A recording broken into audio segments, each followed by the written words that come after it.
পূর্ব ডুয়ার্স যেন প্রকৃতির মাঝে এক আশীর্বাদ স্বরূপ। নানান বৈচিত্র্যে ভরপুর পূর্ব ডুয়ার্স। আরম্ভ হয়েছে এই পূর্ব ডুয়ার্সে অরণ্য পর্যটন। বর্ষার শুরুতে অরণ্যের মাঝ দিয়ে বয়ে যাওয়া নানান নদীর রূপ বৈচিত্র্য যেন মোহিত করে তোলে আগত পর্যটকদের। এই অঞ্চলের নদী যেন একটা প্রকৃতিকে সাজিয়ে তোলে প্রতি বর্ষায়। চলতে চলতে আমরা এই অরণ্য পর্যটন উপলক্ষে আমরা পৌঁছে গিয়েছিলাম বেশ কয়েকটি নদীর আনাচে কানাচে। দেখলাম তাদের রূপ সৌন্দর্য, তাদের বৈশিষ্ট্য। বর্ষায় এই অরণ্য পর্যটন জলদাপাড়া, চিলাপাতা, বক্সা, বাগবন এলাকায় জুলাই মাসের 23, 24, 25 এই 3 দিনের অরণ্য পর্যটনে আমরা পেয়ে গেলাম অনেক বৈচিত্র্যের কথা। তুলে ধরব আপনাদের সামনে এই অরণ্য পর্যটনের নানান কথা, নানান কাহিনী বিভিন্ন পর্বে। আপনারা আমাদের সঙ্গে থাকুন। চলুন তুলে ধরছি আপনাদের সামনে এই বর্ষায় যে পর্যটন, সেই পর্যটনের মাঝে নদী বৈচিত্র্যের কিছু কথা, যা আপনাকে কাছে টেনে নেবে এই নদীর নানান কথা, উপকথা। সঙ্গে থাকুন, আমরা ফিরে আসছি এর বৈচিত্র্যের সমাহার নিয়ে। এখন আমরা দাঁড়িয়ে আছি হলং নদীর তীরে। জলদাপাড়ার বিখ্যাত সেই হলং নদী। আমরা হলং বাংলোর নাম শুনেছি, যে বাংলোতে আমাদের প্রাক্তন মুখ্যমন্ত্রী জ্যোতি বসু থাকতেন। সেই হলং নামকে কেন্দ্র করে হলং নদী, এবং হলং নদীর পাশে আমরা এই নদীর অন্যতম বৈশিষ্ট্য হল জলদাপাড়া জাতীয় উদ্যানের মধ্যে দিয়ে এর উৎপত্তি, এবং জলদাপাড়া যে লজ হলং বাংলো তার কাছে এর প্রবাহিত আকর্ষণীয় হয়ে ওঠে সমস্ত পর্যটকদের কাছে। এটাই এর বৈশিষ্ট্য। এই হচ্ছে হলং নদীর সৌন্দর্য, হলং নদীর বিশেষত্ব। হলং জলদাপাড়ার মাঝখান দিয়ে গেছে। এই হলো সেই হলং নদীর সেতু। আমরা এখন দাঁড়িয়ে আছি জলদাপাড়া সংলগ্ন হলং নদীর তীরে। আমাদের পিছনে দেখতে পাচ্ছেন সেই হলং নদী ওদিক থেকে বেরিয়ে এসে চলে গেছে জলদাপাড়ার ভেতরে, এবং যেখানে যে ট্যুরিস্ট লজ আছে, সেই ট্যুরিস্ট লজে যেখানে আমাদের একসময় প্রাক্তন মুখ্যমন্ত্রী জ্যোতি বসু থাকতেন, সেই হলং বাংলো। তো এই হলং বাংলোর অনেক ইতিহাস আছে, কিন্তু এই হলং নদীরও একটা ইতিহাস আছে। এই হলং নদীকে কেন্দ্রে করে অনেক উপকথা আছে। এই আশেপাশে অনেক জনজাতি মানুষ বসবাস করেন, এবং বিভিন্ন উৎসবে এখানে হলং নদীর তীরে সেটা আয়োজিত হয়ে থাকে। তো আমরা এখন সেই হলং নদীর পাশে আছি। কি এখানকার বিশেষত্ব, কি এই হলং নদীর গৌরব, আমরা শুনবো। আপনারা আমাদের সঙ্গে থাকুন। আমরা হলং নদীর পাড় দিয়ে হেঁটে চলেছি। বাঁদিক দেখতে পাচ্ছেন ইলেকট্রিক ফেন্সিং, এটা জলদাপাড়া অভয়ারণ্যের অধীনে রয়েছে। এই হলং নদীর পাশে প্রতি বছর পূর্ণিমার সময় মেলা বসে, উৎসব বসে। এখানকার জনজাতি মানুষরা সেই উৎসবে সামিল হন। চলতে চলতে আমরা পৌঁছে গিয়েছি এই মাদারিহাট সংলগ্ন খয়েরবাড়ি যে জঙ্গল, এই জলদাপাড়া ফরেস্টের একটা অঙ্গ। এবং এখানে যে দেখতে পাচ্ছেন একটা নদী, এই নদীর নাম হচ্ছে গোলটং নদী, এবং এই নদীর জল অত্যন্ত স্বচ্ছ দেখতে পাচ্ছেন। স্বচ্ছ জল এবং পরিষ্কার জল, এবং সারা বছর এইখানে জল থাকে এই নদীতে।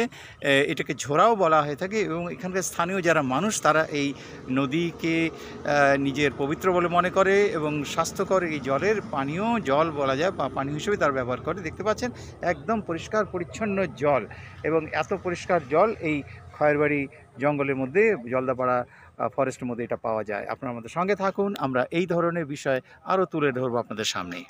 এই নদীর নাম অ্যাকচুয়ালি গোলডং বলে পরিচয়। কোথায় গোলডং বলে নামকরণ এটা করা আছে। উৎপত্তিটা কোথায় হয়েছে? এটা অ্যাকচুয়ালি হলো ওই আমাদের ভুটান ফনসিলিং যে পাহাড়ের নিচ থেকে টোটোপাড়ার আশেপাশে ওই এলাকার থেকেই ওইটা মানে ন্যাচারালভাবে ওখান থেকেই মানে আজ থেকে 100 বছর ধরে আসতেই আছে। খয়েরবাড়ি মানে ছেকামারি খয়েরবাড়ি হয়ে আবার চলে গেল হচ্ছে আমাদের মাদারি ব্লক থেকে ফালাকাটা ব্লক পর্যন্ত চলে গেছে। নদীর আশেপাশে ট্রাইবেলরা আছেন, আদিবাসী আছে, ট্রাইবেল আছে, বড় আছে, তারপরে হলো এসসি রাজবংশী আছে। হ্যাঁ, বড় ধরনের মেলা হয় আমাদের এই নদীর বললেন এই যে নদী, এই গোলটং নদীকে কেন্দ্র করে অনেক অনেক এখানে আস্থা, এখানকার অনুষ্ঠান আচার অনুষ্ঠান হয়ে থাকে এবং ফুনসেলিংয়ের কাছ থেকে এর উৎপত্তিস্থল টোটোপাড়া হয়ে নিয়ে সেটা খয়েরবাড়ি জঙ্গল জলদাপাড়ার মধ্যে দিয়ে এটা মাদারিহাট ব্লক হয়ে ফালাকাটার দিকে এটা প্রবেশ করেছে এবং এর অনেক বিশেষত্ব, ওর অনেক কাহিনী ছড়িয়ে ছিটিয়ে রয়েছে। আমরা হয়তো পরবর্তীকালে সেটা জানার চেষ্টা করব। এই হলং নদী এবং গোলটং নদীকে কেন্দ্র করে এই অঞ্চলের যারা মানুষ বসবাস করেন, উপজাতি মানুষ বসবাস করেন, তারা তাদের ধর্মীয় সংস্কৃতিকে কেন্দ্র করে বিভিন্ন সময়ে অনুষ্ঠান করে থাকেন, মেলা করে থাকেন। শরৎ পূর্ণিমাতে সেখানে বড় মেলা বসে এবং সেই সঙ্গে অন্যান্য সময়ে পুজোয়, দুর্গাপুজোয়, ছট পুজোয় এখানে অনুষ্ঠান আয়োজিত হয়ে থাকে এই নদীগুলোর ধারে। চলুন এবার আমরা যাই সাফারি অভিযানে। অরণ্য পর্যটনের অন্যতম বিশেষত্ব আশেপাশে যে জঙ্গল রয়েছে, জলদাপাড়া যে জাতীয় উদ্যান রয়েছে, তার বৈশিষ্ট্য, তার বৈচিত্র্য চলুন দেখা যাক, শোনা যাক। এবার অন্য অভিজ্ঞতা সঞ্চয়ে সাফারি পর্যটন আমাদের দেখুন। এবার অরণ্য পর্যটনের অন্যতম আকর্ষণ, আলাদা এক অনুভূতি অনুভব এগিয়ে চলেছে সাফারি। পর্যটকরা রয়েছেন গাড়ির মধ্যে, আমরা এখন সাফারিতে চলেছি। দেখতে পাচ্ছেন বাঁ দিকে আমাদের ডান দিকে যেটা রয়েছে বর্ডার ফেন্সিং রয়েছে, এলিফ্যান্ট যাতে না আসতে পারে তার জন্য। এবং দেখতে পাচ্ছেন সামনে সাফারি জিপ দাঁড়িয়ে, গরু আসছে ওদিক থেকে। গরুগুলো এখানকার স্থানীয় মানুষেরই, কিন্তু এখন আমরা যাব সেই তোরসা ব্রিজের কাছে। পর্যটকদের কাছে এই তোরসা নদী অন্যতম আকর্ষণ হয়ে উঠতে চলেছে আগামী দিনে। এই তোরসা নদী হল উত্তরের অপরূপ প্রকৃতির মাঝে এক অনন্য রূপ, অপূর্ব এর জলধারা। এর উৎপত্তি তিব্বতের চুম্বি ভ্যালি থেকে আরম্ভ হয়ে ভুটানে প্রবেশ করেছে এবং ভুটান হয়ে ভারতে প্রবেশ করেছে। 320 কিলোমিটার দৈর্ঘ্য এই নদীর সাথে পূর্ব ডুয়ার্স কুচবিহারের জনজীবন, লোকসংস্কৃতি, জীবন জীবিকা নানানভাবে জড়িয়ে আছে। এর শাখা নদী হলো ডায়ানা। এই নদীর সুস্বাদু মাছ, এলং ও বরলি যার জন্য বিখ্যাত। এই তোরসা নদীর কোচবিহারের হয়ে অসমের ধুবড়ির কাছে ব্রহ্মপুত্র নদে মিলিত হয়ে প্রতিবেশী বাংলাদেশে গিয়েছে।